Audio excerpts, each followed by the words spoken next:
Assalamualaikum warahmatullahi wabarakatuh. Jadi pada kesempatan kali ini kami akan memaparkan hasil observasi distribusi peluang dalam aktivitas pelanggan di kantin Philcom. Observasi ini dilakukan pada tanggal 5 November 2025 di area kantin dari pukul 10.20 sampai 11. Dalam 40 menit itu kami mencatat perilaku pelanggan seperti pilihan zona duduk, metode pembayaran, hingga durasi memilih makanan. Tujuan observasi ini adalah melihat kesesuaian perilaku nyata mahasiswa dengan teori distribusi peluang.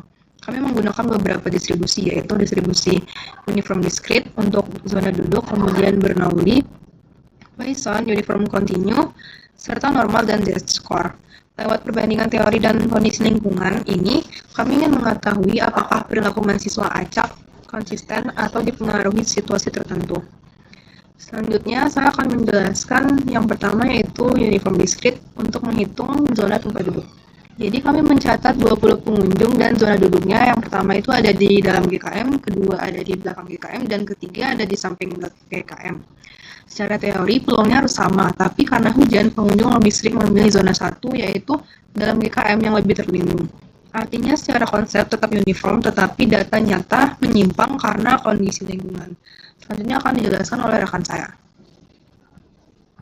Baik, selanjutnya untuk distribusi Bernoulli, kami mengamati 30 transaksi berturut-turut di kasir toko kue Alamanda kantin Philcom. Setiap transaksi dicatat sebagai 1 untuk pembayaran non-tunai dan 0 untuk tunai. Dari hasil pengamatan, terdapat 24 transaksi tunai dan 6 Selanjutnya, untuk distribusi Bernoulli, kami mengamati 30 transaksi berturut-turut di kasir toko kue Alamanda kantin Philcom. Setiap transaksi dicatat sebagai 1 untuk pembayaran non-tunai dan 0 untuk tunai. Dari hasil pengamatan, terdapat 24 transaksi non-tunai dan 6 tunai yang menghasilkan peluang sebesar 0,8 atau 80% bahwa pembeli menggunakan metode pembayaran digital.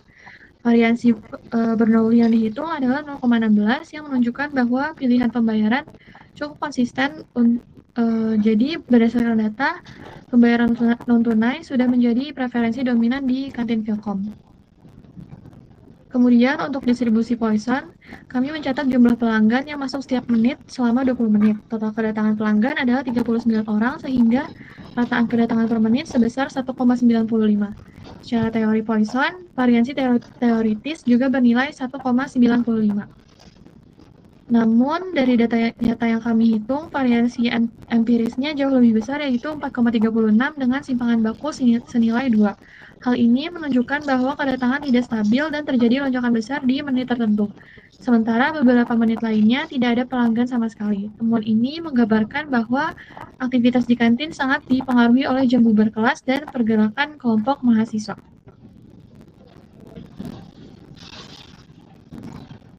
Selanjutnya adalah uniform continue. Kami mencatat selang waktu antar pengunjung delta T sebanyak 20 data dengan delta T minimumnya 0,2 menit dan maksimumnya 4,70 menit. Karena variabelnya merupakan pecahan waktu dalam rentang tertentu, ini cocok untuk uniform continue. Walau penyebarannya tidak merata sempurna, setiap nilai di rentang itu bisa muncul tergantung kondisi ramai atau sepi. Selanjutnya adalah distribusi normal. Pada bagian ini kami menganalisis distribusi normal dari data durasi pembeli saat mereka memilih makanan di kantin. Kami mengamati sebanyak 32 pembeli dan mencatat waktu mulai mereka berhenti di depan etalase sampai berpindah ke kasir. Berapa contoh waktunya itu seperti 22 detik, 50 detik, sampai yang paling lama 1 menit 25 detik. Setelah semua data dikonversi ke detik, kami menghitung rata-rata sebesar 47,53 detik dan simpangan bagus sebesar 17,53 detik. Artinya sebagian besar memilih dalam waktu sekitar 30-60 detik, sementara hanya sedikit yang sangat cepat atau sangat lama. Kemudian kami membuatnya menjadi histogram yang mendekati kurva lonceng yang menandakan perilaku ini cenderung mengikuti distribusi normal. Selanjutnya adalah z-score. Z-score untuk batas pembeli yang dianggap lama memilih, yaitu yang memakan waktu lebih dari 60 detik. Kita dapatkan nilai Z sekitar 0,71 yang berarti sekitar 24% pembeli termasuk kategori lama memilih. Secara praktis ini menunjukkan bahwa sebagian kecil pembeli memang membutuhkan waktu yang lebih lama, mungkin karena banyaknya variasi menu, harga yang mirip, atau letak etalase yang kurang jelas.